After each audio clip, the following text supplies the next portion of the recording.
Whoa!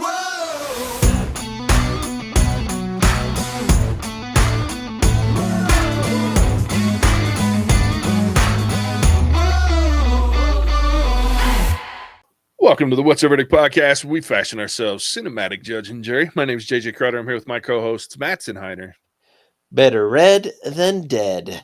and Alec Burgess. Let's get it. We appreciate you tuning in. Go ahead and hit that follow, subscribe, like, bell notification buttons for us. Helps us grow the podcast. Keeps you updated on our episodes. What else helps us grow the podcast is telling a friend about us, telling some family members about us, telling a minor league baseball player about us, or I won't go there. But yeah. And you know, if I won't go there, it's pretty bad. It's more that I just couldn't find a way to say it that may not make me feel like sound like an asshole more than I already do. But yeah, we are in week 4 of our Kevin Costner sports film marathon for the month of March. Week 4, we're jumping into an interesting one. We're back in baseball for Kevin Costner sports movies. So yeah, let's do this. It's Bull Durham. It was released June 15th, 1988. It was written and directed by Ron Shelton. Stars Kevin Costner, Susan Sarandon, Tim Robbins, Trey Wilson, Robert Wool, William O'Leary, David Niedorf, Danny Gans, and Robert Dickman. It is about a fan who has an affair with one minor league baseball player each season, meets up an up-and-coming pitcher, and the experienced catcher assigned to him. That's a terrible synopsis. I mean, all of those things are true, but it doesn't really describe the movie very well. No. All right, Alec, this turd was yours, right? Yes, sir, it was. All right, well, let's hear why you picked it. Well, here's the problem that I'm having, right? So I'm coming to an uncomfortable realization about Kevin Costner sports movies. And it's that I don't actually like Kevin Costner sports movies. I like the supporting cast in Kevin Costner sport movies. Yep. Because 100% this came on the list because of Tim Robbins. Fair. Because it's shocking to me that Tim Robbins can go from, playing this dude, and then just a few years later, he's in Shawshank. Yeah. I think it's like 5 years later, he's playing Shawshank. Yeah. The jump from that is crazy. The range that he has, and then the entire story, I could actually care less if Kevin Costner's in it. And I just want more, what's his bucket? Ebby. Oh, yeah. Ebby throwing wild, like more montage of that, because it cracks me up, because you have this, which is a pretty common thing, right? If you were able to throw 95 plus, like the thing that's going to be an issue for you is making sure you get it to go where you want it to go. And even though they play into it and make it really just terrible control, like not even close to being accurate, I'm cracking up the entire time because they're reading off the stats. You hit the bull 4 times this game, or all this stuff. So I'm cracking up at the ridiculousness of that. And honestly, I could actually do without Kevin Costner in the movie at all. But I picked it because it's it's almost the antithesis of Field of Dreams. Antithesis of Field of Dreams. Yeah. That's fair. Fair. And I wanted to torture you guys a little bit. Why not? Yeah. Bull Durham. It's a movie I want to like, but every time I watch it, I remember why I don't like it. Yeah. I guess I can really leave it at that. Like, and everything that you just said, while wildly true for yourself, like, I find this movie, and this is funny, having come off of, earlier recording Tin Cup, which also is very ridiculous from the perspective of when you're thinking about a sports movie and things like that. Like, this one is so ridiculous to me. Like, I can't even get behind. Like, there's rarely movies that I come away with that are, especially comedies, because I give a lot of leeway to comedies about, like, you can be ridiculous and still be funny, which makes the movie entertaining, which means that I probably will like it on some level. I don't find this movie entertaining. I barely find it funny. And I don't understand the point. And I realize it's because there isn't one, really. But most comedies I can go, okay, I'll give you some leeway around not having a point. This one I can't, like, I want to. But by the time I'm done, I feel like so unsatisfied. Like it's just like I hate it. I hate it. Not a big fan of this movie. So thanks for that, buddy. You're welcome. And this is even like the one Kevin Costner sports movie that Casey doesn't like. Like she was like, fuck Alec. It was great. Mattson, what about you, buddy? Yeah, like Bull Durham. This is another. It's funny. Some of these older sports movies, like this movie was on TV, like I would say a decent amount growing up. So I don't think I'd seen this movie all the way through, but I'd definitely seen pieces of this movie. But having to watch it end to end,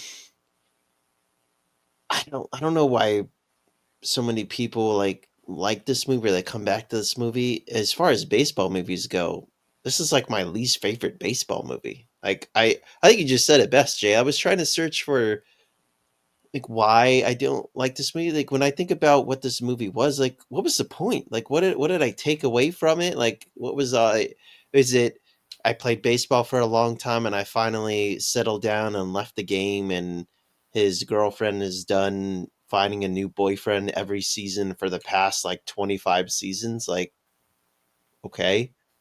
Um I just don't like if that's what I'm taking away from it, like did I need to watch it? And I didn't really care for like the antics of the young pitcher and like when they went on like their kind of montage where they were winning games, don't end the streak and all that. I don't know, like it just didn't. If it was supposed to be more about baseball and like wanting me to like the action, didn't have enough of that. Like the Rookie or like Moneyball or some other baseball movie I should be able to name. But if it was more about the story and the character progression and like baseball as a backdrop, which this movie it probably was, I just didn't resonate with what was on screen. And the pace of it just kept kind of like like I just was like, all right, is something more exciting gonna happen? You're always waiting for something more. It never really happened. I'm like, oh, this is it. All right, like okay, like at least it was like true to form. Like he didn't have some like, oh, he's an old play like the Rookie, for instance, where it's cheesy, where he's like, but cheesy and it was true. So it's not Yeah. like so I can't like in fact I should redact that statement. It did happen. So like at least it wasn't Hollywoodized where this old catcher was good, but he got hot. He went to the majors for another short stint. At least they didn't do that. They stayed true to form to show the game is hard, like you're slogging through it. Like you can appreciate it for that, but like there's just other baseball movies that do all of that better, and the story behind it I think is more compelling in other movies. Like I just don't get what the whole it factor is with this movie. Yeah. I've never understood the infatuation with this movie. Like there's a lot of people that say it's one of the best baseball movies ever made. And I'm like, you shit and fell in it because No. this movie sucks. It's not even about baseball. Like it's about, and I will say the one line that gets me, and I'm trying to remember exactly how she says it, but it's something about the world was made for people that have no self-awareness. And I'm like, that's a great fucking line. And it's so true because most people that love all of our listeners, but most people that live in this world are kind of dumb and have very little self-awareness, myself included. So I love that line, but it's not about baseball. I don't even know what the fuck it's about. Like that, I think that's the problem. Is this about baseball groupies? Is it about minor league baseball players? I don't know. I have no fucking idea.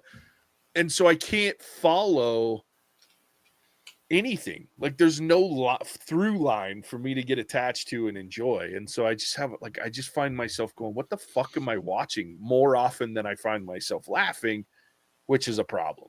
Like this is a movie I should be giggling at. And like the only thing that makes me laugh is when I think the hardest I laugh is in the game where he's doing exactly what she tells him you have to do exactly what he says to do. And so he's going through and he's telling him to do dumbass shit, right? And then he's like, throw it at the bull. He's like, what? And I love that part, like when he actually throws it at the bull. Well, like that's the only part that really, really gets me is that. And I do laugh at some of the scenes that you're talking about, Alec, where like they read off stats that are like so fucking ridiculous. but it's baseball, so they're keeping track of stupid shit like that. So I don't know, but yeah, like for the most part, I was like, God damn it, Alec. I think they should have leaned more into the fact that Crash Davis is this, this ultimate catcher, right? The general, the person who's calling everything. Because you have two great moments, and they're the same moment where throws down a pitch, gets shook off, and then he just tells the batter what's coming. Yeah. And like it's the ultimate fuck around and find out. True. And so it comes down and it showcases that Crash knows what he's talking about, right? Because if you listen to what he's saying, the guy's putting up great numbers, and it's eventually what gets him into the majors is by, he doesn't know how to call his own game, right? He's got to rely on his catcher, and he's got a great one in Crash. And I wish they would have leaned into that a little bit more, because then you could get into, the strategic or the mind game that is baseball, right? Hey, this guy got pegged real bad. Throw it behind him, and he's gonna, pull a John Kruk from the 1997 All-Star game or whatever it was. Like, have this kind of strategy go into it to where you realize that, oh, this dude is only good. He's got all the talent, but he can only throw a game because of what Crash Davis is doing behind the plate, and make that more of the, quote unquote package deal. Because they have a couple moments in there where it's like, hey, you told him I was throwing a deuce, right? And yep. Like you just knew it after the second one. And so that's the stuff that gets me, because he knew he fucked up as soon as he threw the pitch. There goes his, 2-hit shutout or whatever it was. Yeah. All because Crash Davis has a huge ego, but he's right when he's doing it. Yeah. This guy's pitching a two-hit shutout, and he doesn't want to freaking listen to me. Yeah, exactly. So he just tells him, hey, this is what's coming. Yeah. Get ready for the heat. Yeah. Or gets himself beat up in a bar to show him you got to protect your pitch in hand and all this stuff. I'm like, dude, these life lessons, man, these are a hard way to learn them. It's true. I not love, but I appreciate the payoff too at the end where they're doing the interview with him now that he's in the bigs, and he says the exact shit that Crash told him to say during the interviews. Like, I do appreciate that the life lessons were learned, no matter how moronic this kid is. Like, he picked up those life lessons. And I will say that I did chuckle too, like when he goes celibate because he's winning, and Crash irked his, he fucking teased his way into that. Like, I did find that. I was like, that's clever. He knows, he's gonna listen to you, so you fucking keep him from sleeping with the girl that you want to sleep with. But I don't know. I guess here's another problem, and this one's all me, and it's unfair. But I've also never found Susan Sarandon that attractive. So all the hubbub about her. I'm with you with that. Yeah, I'm with you there. I was like, the wrong actress was this. If you're gonna do this, this has got to be. And look, Susan Sarandon's attractive, just in a different way. She's an what's the word I'm looking for? An abnormal attractive, right? She's not that normal, whatever you want to call it. I'm not saying she's an ugly woman. She's just not your typical. And it's funny because the little blonde sidekick that she has is more what I would have pictured as needed to be this holy grail of fans that's sleeping with the baseball players. And that's another storyline that actually ruins this movie for me, because it takes out a really funny character. That girl, the blonde girl, makes me laugh. Some of her shit and how she's throwing herself at these ball players and enjoy. I like that, and it made me laugh. So when she ends up with the Bible thumper and they take her out of that, I'm like, God damn it, now it's not funny. You lose a funny character for the last 20, 30 minutes of the movie, or whatever it is, that once she meets him. And I was just like, God damn it. So I just think there was some bad casting choices, probably including Kevin Costner. I don't know that Kevin Costner was the right. I just don't know that this movie was written to be entertaining, at least not for me. I just find it confusing. And there's not even a lot of quotable things. I can forgive Tin Cup a lot because I can quote that movie all day long. This one, I'm like, there's not much that's really funny. I just had a hard time. If you're trying to make it a true to form baseball, you're telling me that this pitcher who can throw fast but has no control and is like wildly out of control. Gets called up in the majors after he goes like on a winning streak. I'm like, I don't know. I just didn't. It seems so far fetched to me. It just didn't. And he didn't. Never had the persona being someone. I was like, are they really going to call this guy up to the big leagues? Like he's ready to go to the big. It never even felt like that was a possibility. Yeah. I didn't have too much of a problem with that because I grew up watching Randy Johnson, and he is almost the same type of picture, minus all the, crazy, like the control and everything. Like they called him up and he couldn't hit the fucking backstop.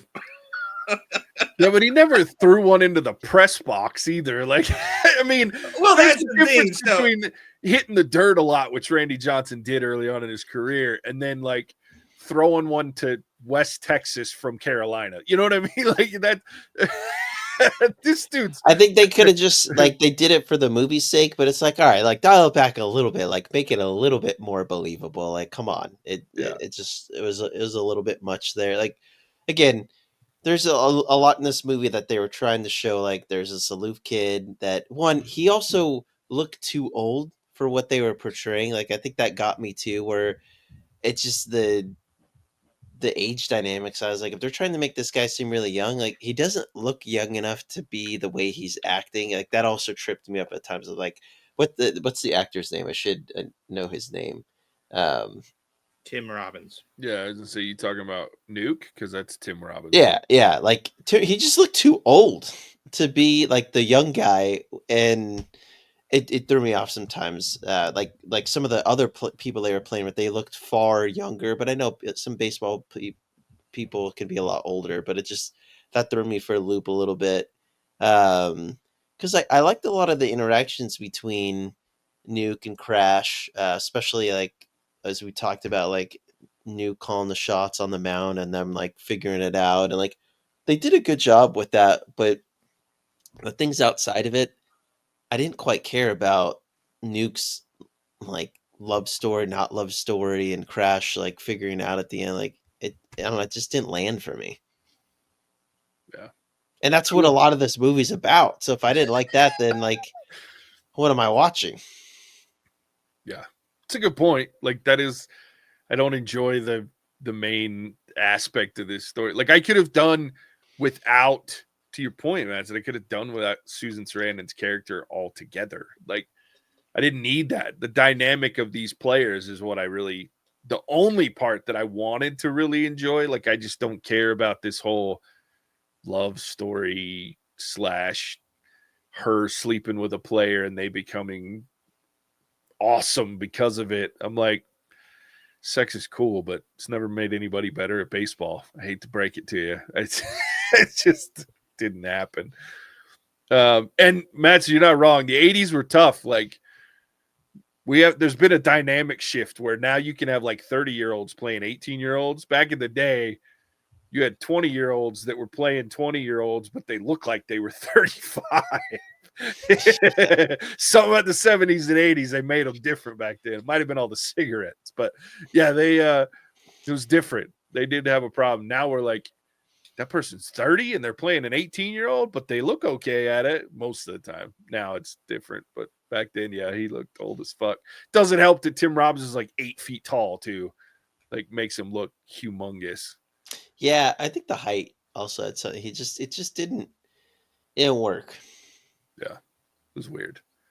Very Randy. I would have been funny. Obviously, this was before Randy Johnson's time, but like having him hit a bird would have been hilarious. That was really fun.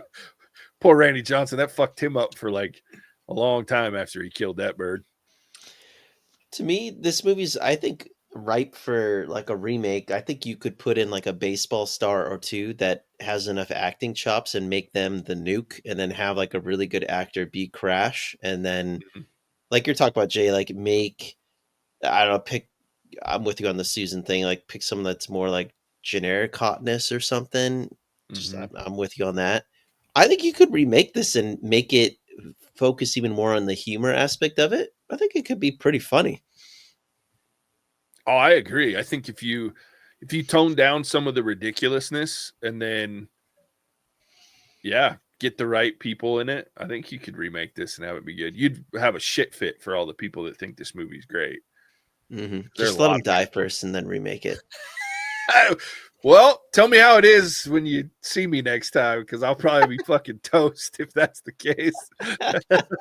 Most of those assholes are my age for some reason. Yeah, no, this I'm with you. I could see that. Like, it could be good for a remake. Like if you remade it and then you had like the, I think if you did it more like you'd have to do major league style, like make it put in the majors, put it like what they've done with some of these movies where they're good at incorporating like current NBA stars or MLB stars and like surrounded by the ecosystem, like live within the reality of it, but then like try to perform a satire within it.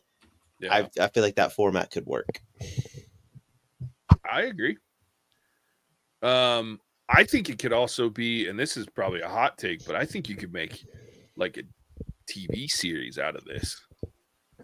Yeah. Something like this. You know what I mean? Like where it's a long-term kind of thing. And I think it would be entertaining for like a couple of seasons. Then you'd have to let it go. But like, or you could do it like, what are they doing? What do they call them now? Like where they have these different, like American Horror Story, where they have different seasons, but they're like standalone seasons, even though it takes place in the same universe and it's usually the same actors. Like, I'm not saying do the same actors, but like you could do different positions or something each season, or they're like a new rookie every year or something like that. Like, in each season's different.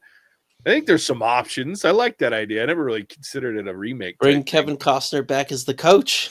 There you Crash. go. Coaching. Yeah. There was a, oh God, what was it? I can't remember the name of it. There was a movie that I think had the Durham Bulls in it. Like, I'm trying to remember. Freddie Prinze Jr. was in it, which didn't help its case. But, God, what was it called? Because it was, but I think ironically enough, it was better than this, in my opinion. And it's one of the Summer Catch. It's called Summer Catch. It had Freddie Prinze Jr. and Jessica Biel, Matthew Lillard, Wilmer Valderrama. Terrible movie, but it was better than this. But it, like, he was a pitcher kind of thing. It was interesting. When you talk about that premise, like you think of Karate Kid and what they've done with Cobra Kai. I just finished it, and like they took movie and made it a TV show and built upon that and like lean into it. I'm like, that format could work for some stuff. If that's the way you want to reboot something, because I even appreciated, especially at the end, they brought in almost every character and they had them come back at some point and like played their little part. And I was like, wow, this actually worked. How did they do that? Because you don't see that. I was like, how did they? And one, I'm like, how do they get some of these people to come back and act for that one moment in time? Because they're probably not even acting anymore, but they got them to do it. Well, they even got the one guy that was like terminally ill in real life come back in right before he actually passed away, I think, and like play. He was. I didn't know that. He was one of what's his face's friends from the original movie, like not Daniel, but what's Johnny, like one of the Cobra Kai guys. Like, he was one of those guys. And the guy actually could be. It was one of the four of them, like when they were all kids and he was hanging out, and they had like that scene in like season 1 or season 2 where they went to like camping or whatever, and they were out drinking like by a fire. One of those guys in real life had cancer, played like that thing in the show, and then they used it. I mean, it's been clever. I know who you're talking about. They got so many people. Like, they had one dude that he was in the original as one of the karate kids in the tournament that got like 3rd place, and he was the judge for like the last match. And I was like, how did they get this guy? Like, that's so crazy. All that to be said, no, we're really getting off on a tangent, but I think Cobra, like, they found something with that where like some of these other, it's not just do a full reboot. Like, shoot, dude, like reopen your ecosystem and bring some people back and tell the story in a different way. And Kevin Costner's still acting like crazy. Like, it could work. Yeah. And he's a much better actor now. I'd be like, shoot, dude, I'd probably watch it. It's fair. And I could see him being an old gruff asshole. Like, he'd be a one-liner dick out there. Oh yeah, well, what would be funnier is if he's like consider him the manager and he goes out and tells a fucking batter like what the pitch is. Like that shit would be great. Or like he goes out and tells him you get some like Kenny Lofton remake, you know, like some dude that's just fast as fuck stealing bases, and like he tells the catcher he's gonna steal second because he tells him not to, or so he tells him he's steal second. That'd be funny as fuck. That would be. All right, Hollywood, we're coming for you. Get it done. I don't know if you get Costner in it though. He's so busy making more of his like bloated Western shit. He's all about the Western life. I can't say I hate it. Love a good Western. Yeah, well, he loves Utah. He makes it his he's been pushing hard, but between Utah and I think he does a lot in Arizona too now. But yeah, Kevin Costner. Good old. The way he is now, that dude needed to be born in like the 19th century, like the Wild Wild West times. Like he plays it well. I'm like, shoot, dude, you probably could have been it. Yeah. And it's such a weird swing too, because he's either like full-on Western hard-ass guy, well, a lot of times, or you see him in sports movies where it's just like, because he does have an obsession with baseball. Like he's done quite a few. Like if you think about actors that have gotten pigeonholed, like he's done For Love of the Game, Field of Dreams, Bull Durham. I'm trying to think if there was another one, but those three for sure, baseball. And then the fact that like you can IMDb this dude, and we found, what was it, 9 different sports movies that the guy's done in his career. Like that's crazy. I don't think there's another actor I can think of that's done that many, like a sports movie, or you know what I mean? It's crazy what he's a weird dude. But then he does like Mr. Brooks, and that's a great one. But yeah, the older he's got, the better he is. And this is a movie that his goofiness doesn't come out. Like, is that weird? So to me, like, I don't know. He's hit and miss in this, but I also just think the movie isn't my favorite thing in the world, period. There's a lot of things that I can forgive in this movie, but there's 2 that I will not. And the first is you got a switch hitting catcher who can fucking call a game like nobody's business. And he spent 21 days in the majors. Yeah. Like that doesn't make sense. Make him not be able to hit a curve or, slider blind. Can't do it. Give him some sort of hiccup. But on screen and like on paper, he's the perfect person that you want catching a major league ball game. Like and so that was one where I was like, give him a crutch. Anything that would keep him out. Because the talent is there, right? You're showing that the talent is there, and they're just not recognizing it for whatever reason. So he can be in this position to help a young guy out. And the second one is near the end where they're having that montage scene of all the, lovey-dovey Kevin Costner, Sarah Sarandon stuff. And they make a mess with like the cereal and milk, and they leave her for fucking 3 days. Like that bullshit really pissed me off. I'm not gonna lie, it bothered me too when he knocked it over and just let it keep spilling. I was like, that's gonna smell. I was sitting there going, why? I mean, I'm fine if you leave the mess, but like at least pick up the carton so it doesn't keep pouring out. Like, but then also like the sex in the bathtub scene. I'm like, oh. Look, man, if you know you're going to have sex in the bathtub, and I'm game, like if you got one of those cool bear claw fucking soaking tubs and you can make that shit work and you're okay with the logistics of it, good on you. But don't fill it full. Like when that starts splashing onto the floor, my head goes, oh, you just ruined your floor. Like that's expensive to replace either that wood. The only thing you're doing safe is if there's tile on there. But even then, the amount of water that they were spilling out in 2 seconds, and that wasn't even the height of what they were doing. Like, shit, dude, you just fucked up a lot of shit right there. Your basement whale moves in there. Yeah, I mean, it's just, I was like, so I'm with you. I was like, no, don't do that. Like, I love sex, but none of it's worth ruining my baseboards for. Well, as we wrap things up, I asked ChatGPT. It's basically Kevin Costner and Sylvester Stallone tied for the most. Oh, really? Well, you got to think about how many Rocky movies. Sure, he's done Rocky movies. I guess technically those. I don't know. I look at those as all one, though. But I get where it. Yeah, I mean, statistically. Yeah. They're movies. Yeah. Has he done Costner anything definitely wins other, for the most the diverse type variety? of one. Yeah, yeah. But then a close second, like third and fourth, like Adam Sandler's up there, and surprisingly Will Ferrell as well. You think about all the he's done ice skating to basketball to soccer to some other things I should probably out. NASCAR. He's been in a lot of different ones. I'm all hyped up on Mountain Dew. Sorry.